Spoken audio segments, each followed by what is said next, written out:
Baik teman-teman, sebelum kita mulai pembelajaran hari ini, baiknya kita berdoa. Berdoa dimulai.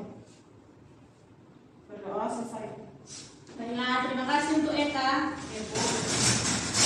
Ibu akan memanggil absennya. Jika Ibu panggil namanya, kalian jawab hadir ya. Iya Bu. Eka, Hadir Bu. Ana, hadir Bu. Catherine, Hadir Bu. Nirmala, izin Bu. Oh, Kemana dia? sakit Bu. Baiklah, kita mulai pembelajaran kita ya. Iya Bu. Pembelajaran kita hari ini tentang makanan sehat. Apa ada yang tahu apa itu makanan sehat? Ada Bu. Apa Eka? Sayur-sayuran Bu, buah-buahan Bu. Terus? Nasi Bu.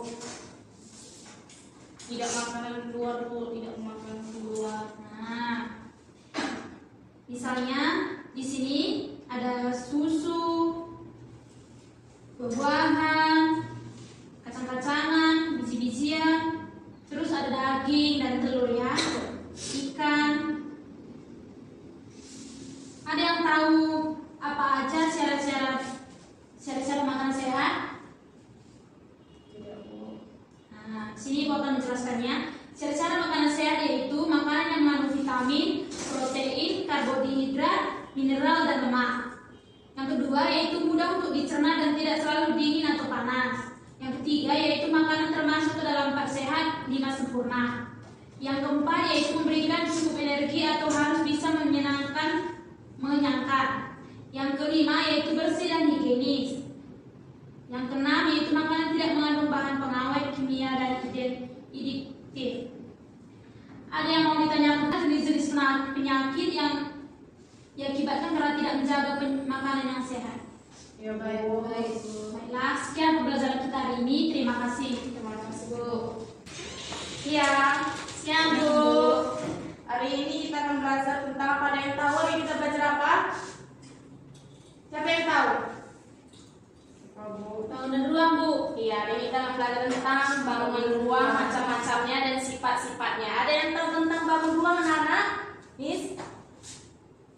Tidak Bu. Tidak tahu ya? Baik, Ibu akan menjelaskannya terlebih dahulu tentang bangun ruang.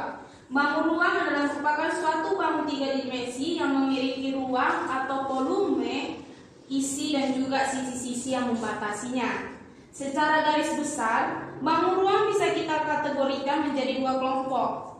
Antara lain bangun ruang sisi datar dan bangun ruang sisi lengkung. Sampai sini sudah paham tentang bangun ruang anak-anak? Sudah Bu. Baik, kita akan belajar tentang macam-macam bangun ruang. Ada yang tahu macam-macam bangun ruang? Satu aja sebutkan. Ada yang tahu? Kubus Bu. Iya benar. Eka tahu? Tidak Bu. Katerina ada yang tahu? Tidak Bu. Baik, Ibu akan menjelaskan macam-macam bangun ruangnya. Yang pertama itu kubus. Kubus merupakan suatu bangun ruang 3 dimensi yang dibatasi oleh 6 sisi serupa yang berwujud bujur sangkar. Sifat-sifat kubus memiliki 6 sisi berbentuk persegi yang memiliki ukuran sama luas. Yang kedua memiliki 8 titik sudut dan yang ketiga memiliki 4 buah diagonal ruang. Tadi berapa memiliki berapa titik sudut tadi? Yang Ibu jelaskan? 6 Bu. 8 Eka. Kurang 2 Bu. Yang kedua balok. Balok itu adalah suatu bangun ruang yang mempunyai 3 pasang dan sisi segi 4. Sifat balok ini sedikitnya sebuah balok mempunyai 2 panjang sisi yang berbentuk persegi panjang. Yang kedua masing-masing diagonal ruang pada balok mempunyai ukuran sama panjang. Yang ketiga masing-masing bidang diagonalnya berbentuk persegi panjang.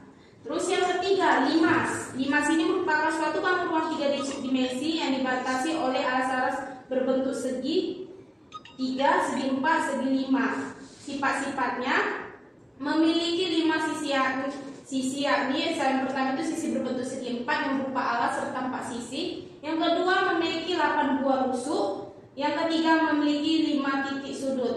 Berapa tadi yang Andrian di buah rusuknya berapa? 5 titik sudut Bu. Salah, 8 nah. Didengar ya bagus-bagus ya. Ya Bu. Yang keempat prisma. Prisma merupakan suatu bangun ruang 3 dimensi di mana alas dan juga tutupnya serta sejajar berbentuk pertama memiliki 5 sisi, yang kedua memiliki 9 rusuk, yang ketiga memiliki 6 titik sudut. Katrina, berapa rusuk tadi? 9. Ya, benar. Yang kelima, bola.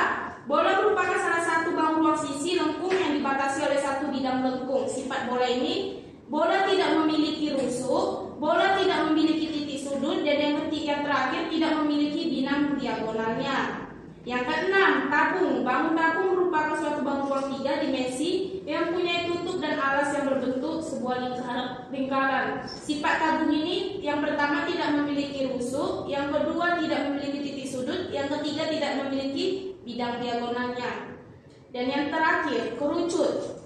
Kerucut merupakan salah satu bangun ruang yang memiliki sebuah alas yang berbentuk lingkaran dengan selimut yang mempunyai irisan dari lingkaran. Sifat kerucut ini, yang pertama, kerucut memiliki 2 sisi, yang kedua, kerucut tidak memiliki rusuk, dan yang terakhir, kerucut memiliki 1 titik sudut. Baik, sampai sini sudah paham tentang macam-macam bangun ruang?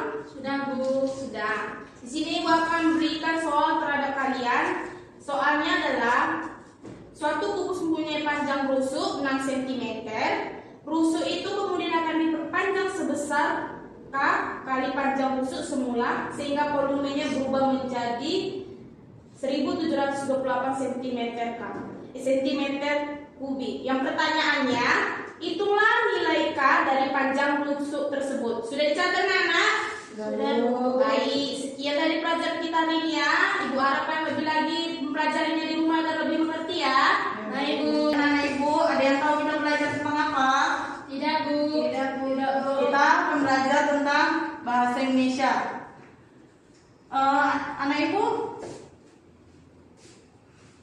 kita akan belajar tentang membuat makanan sehat.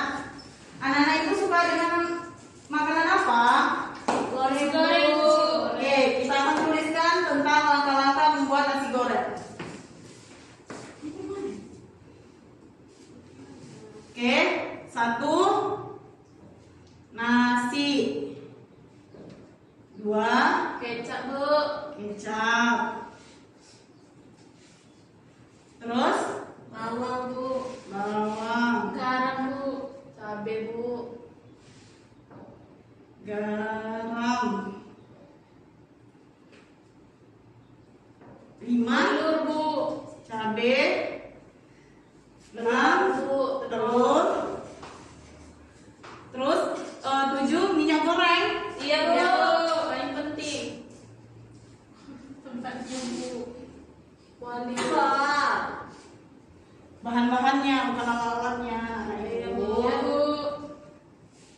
Terus apa lagi anak Ibu? Udah, Bu, saya masak kayak gitu aja. Oke. Enak.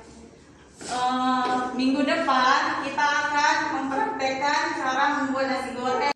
Selamat pagi anak-anak. Pagi, Bu. Oke, di sini ada yang tahu kita belajar apa?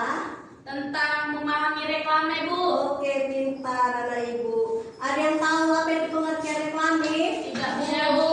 Oke, di sini ibu akan menjelaskannya dulu ya. Pengertian reklame secara umum adalah suatu media yang digunakan untuk bisa menyampaikan informasi secara singkat kepada khalayak ramai secara kontinu, baik melalui media gambar, teks atau audio. Oke, di sini ada yang tahu fungsi reklame? Tidak, Bu. Tidak ada ya? Oke, berarti kalian semua tidak membaca ya. Di sini ibu akan menjelaskan jenis-jenis reklame. Yang pertama itu reklame komersial. Reklame komersial adalah suatu jenis reklame yang dibuat untuk suatu kepentingan bisnis. Tujuannya tentu saja untuk memperoleh meningkatkan penjualan. Yang kedua itu reklame non komersial. Reklame non komersial adalah suatu jenis reklame yang digunakan untuk keperluan non komersial seperti mengajak, menghimbau atau menyampaikan informasi agar mau mengikuti pesan yang disampaikan. Contohnya himbauan untuk pajak kereta. Di sini ibu akan bertanya kepada kalian, ada yang tahu fungsinya? Fungsi reklame Eka tahu? Oh, tidak ya. Di sini ibu akan menjelaskannya.